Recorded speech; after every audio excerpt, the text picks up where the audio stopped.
Me diz uma coisa, você tem mais facilidade em gerar memórias positivas ou negativas? Como fazer para conseguirmos ficar com as boas, as que animam a gente? Esse é o tema do quadro Ciência da Felicidade de hoje.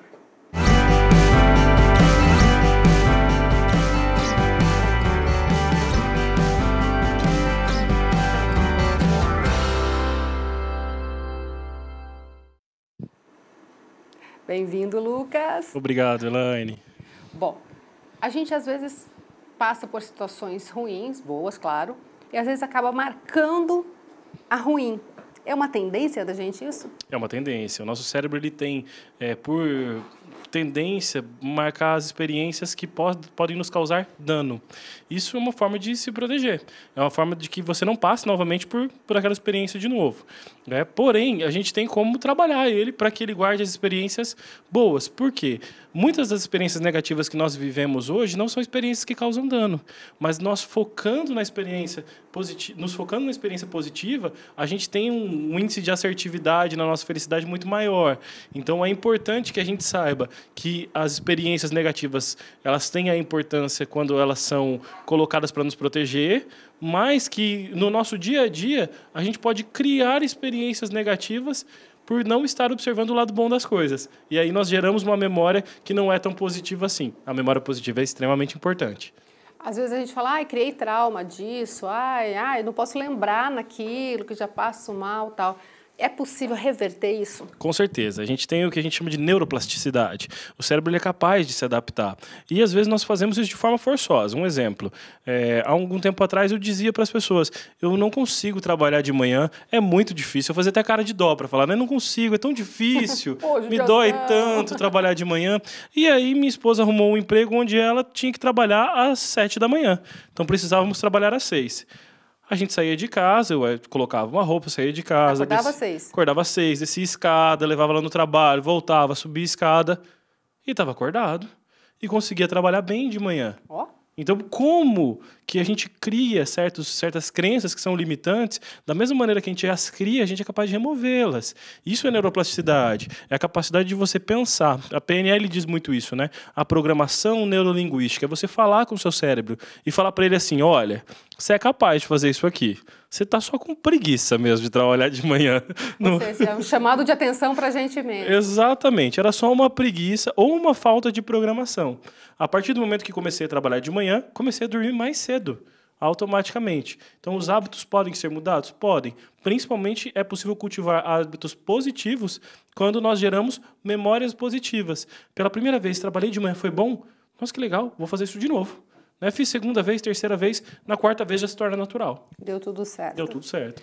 Tem um documentário chamado Quem Somos Nós, que fala um pouquinho de física quântica também, que um dos cientistas diz que, às vezes, a gente revive uma situação que foi ruim e sofre igualzinho quando passou pela situação, embora não esteja passando pela situação. E que o cérebro não entende que neste momento eu não estou naquela situação, mas por lembrar eu sofro. Exatamente. Na faculdade de Berkeley a gente estudou bastante isso. Isso chama real-time sensation, sensação em tempo real. Não é que você vai vivenciar o momento, mas que você vai sentir as mesmas emoções que você sentiu naquele momento. A perda de um ente querido pode causar isso. E as pessoas, às vezes, olham para uma outra que começa a chorar do nada. Fala assim, nossa, mas aquela pessoa, ela chora do nada. Não, ela chora por lembrar de algo, por ativar no cérebro aquela lembrança e aquela lembrança trazer aquele sentimento. Sempre que há uma lembrança, quanto mais forte aquela lembrança for, quanto mais aquele sentimento foi forte naquele dia, mais forte ela vem para a sensação de tempo real. E é possível ressignificar também. É possível pegar uma dessas memórias que você está lembrando o tempo todo como algo duro, como algo difícil, e ressignificar. E atribuir a ela um significado positivo. Por exemplo, olha, eu perdi uma pessoa na minha vida, mas essa pessoa me deixou isso. Ela me ensinou tais coisas. Eu lembro da risada dessa pessoa, eu lembro da felicidade que essa pessoa tinha. E por lembrar de momentos felizes com a pessoa, essa lembrança de que ela se foi deixa de ser uma lembrança triste e passa a ser uma lembrança que nos traz um pouco menos de tristeza, porque ela está associada a bons momentos felizes. Outras memórias, outras referências junto àquela. Isso é possível fazer. Às vezes a pessoa está passando por uma situação difícil, daí começa a buscar situações difíceis que já passou, parece que para se afundar mais ainda, né? E, incrivelmente, isso é um senso de proteção. Ela procura buscar nas memórias dela onde já deu errado.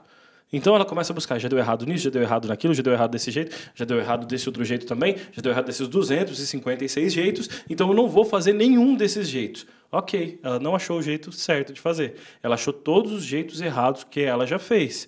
Então isso não vai produzir para ela uma nova experiência. É preciso, sim, se abrir para novas experiências pensando, essa experiência pode ser boa. Né? Por exemplo, em relacionamentos. Eu conheço pessoas que passaram por inúmeros relacionamentos e sempre falam assim, eu não consigo conviver com uma outra pessoa porque é traumático o relacionamento com outra pessoa. E aí aparece uma pessoa nova e ela fala, não, eu não vou conseguir lidar com essa pessoa nova.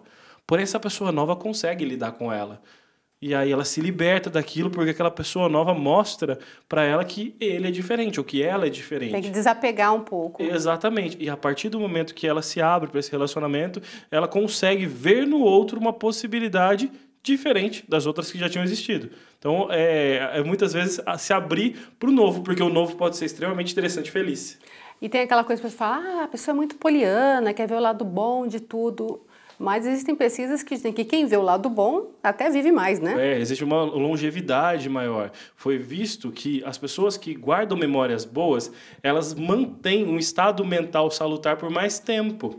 Por quê? Porque a memória ruim, ela gera estresse. Ela ativa a amígdala cerebral, que é como se fosse o nosso botãozinho do pânico.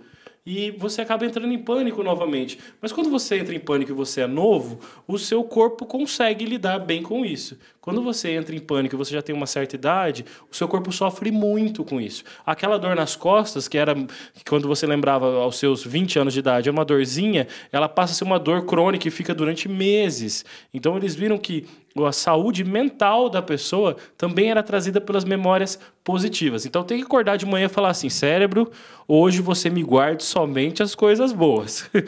Esqueça as outras coisas, elas não te pertencem. Se guarde... alguma ruim, já cancela. Exato. Você fecha o olho, dá tela preta para mim nessas coisas ruins e guarde as coisas boas. Assim, quando eu lembrar desse dia, daqui uns 10, 20 anos, lembrarei feliz por ter passado por ele.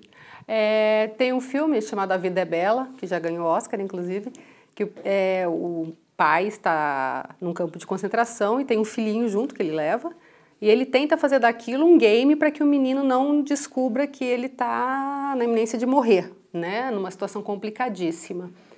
Essa visão diz muito sobre o que a gente pode fazer com a vida, né? Exatamente. Nós temos a possibilidade de interpretá-la. Isso é algo fantástico. A vida, ela pode ser a mesma para as pessoas, o mesmo mundo, o mesmo ambiente. Duas pessoas que vivem no mesmo ambiente de trabalho, com mesmas funções, podem ter uma interpretação completamente diferente da vida.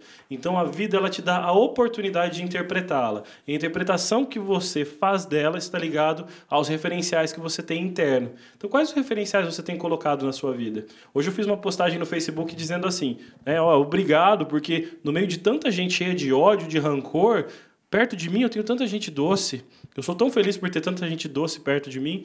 Então eu me sinto bem, me sinto grato por ter essas pessoas perto de mim. Mas eu as interpreto assim também. Não significa que essa pessoa doce não teve um momento ruim. Mas eu já esqueci do momento ruim que eu tive com ela e lembrei de todos os outros 8 momentos positivos que eu conheci ela há pouco tempo e estou tendo momentos positivos até aqui. Então, a sua interpretação da vida é fundamental. E isso é uma escolha, né, Lucas? Isso é uma escolha. Isso é uma escolha. Não tem como você não escolher a interpretação. Claro que os referenciais que você teve na sua infância são muito fortes. Por isso, é preciso, quando a gente falar com uma pessoa que tem uma tendência muito negativa, a gente mostrar para ela outros referenciais. Até que ela tenha base para ela poder enxergar a vida de outra maneira. E assim, conseguir enxergar de maneira positiva, de maneira feliz e guardar boas memórias. Eu vi um post hoje de uma amiga, a Mônica Pellegrini, que é pastora também, beijão, Mônica, que ela colocou, que dizia exatamente isso, dê o seu melhor às pessoas, não porque talvez elas mereçam, mas porque você é assim, você dá sempre o lado bom, você dá o melhor para as pessoas. Exato, e essa interpretação interna ela é fundamental para que ela se externalize. Os seus pensamentos sobre você, eles dizem muito sobre como você trata as pessoas. Então, quando alguém fala assim, nossa, mas fulano é muito grosso, provavelmente internamente ele conversa com ele de maneira grossa também. Não, mas ele me cobra demais, pode ter certeza que ele também se cobra demais. Então, a conversa interna que nós temos é muito importante. A gente falou que a conversa interna tem em torno de 100 a 300 palavras por minuto. É muito rápido, mas essa palavra, como você tem conversado com você, é fundamental, principalmente para as memórias positivas. Porque quando você se coloca no momento e ganha o terceiro lugar de uma corrida, se você comemorar esse terceiro lugar como se você tivesse ganho o primeiro, se você realmente vivenciar essa experiência, não se comparando ao outro, mas comparando ao quanto você não tinha ganho aquilo até hoje, você vai ser muito mais feliz.